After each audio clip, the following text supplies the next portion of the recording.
আজি ৰাতিপুৱাৰ পৰাই পুৰা খানা বনোৱাত লাগি গ'লোঁ কাৰণ আজি আমাৰ ঘৰলৈ আহিব মামা আৰু মামী মানে গৌতমৰ মামা আৰু মামী বহুত গৰম পৰাৰ কাৰণে মাংস খাব বিচৰা নাছিল সেয়েহে আমাৰ ঘৰলৈ আনিলে মাছ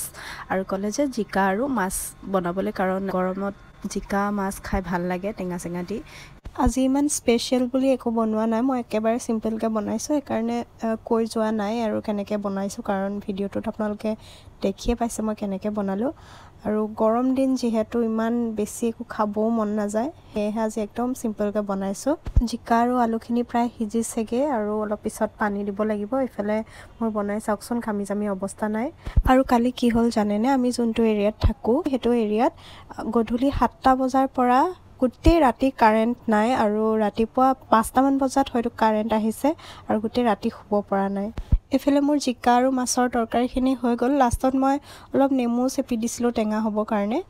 আৰু এফালে বনাম মই এতিয়া তিতা কেৰেলাৰ চব্জি শুকানকৈ বনালে বেছি ভাল লাগে খাই মই একেবাৰে গেছটো নকমোৱাকৈ বনাওঁ তিতা কেৰেলা একদম ড্ৰাই হৈ থাকে যে তেনেকৈ খাই মোৰ বিৰাট ভাল লাগে আৰু কি বনালোঁ মই বেলেগ এটা ভিডিঅ'ত দেখাম আজি ভিডিঅ'টো আৰু দীঘল নকৰোঁ ইয়াতে শেষ কৰিছোঁ বাই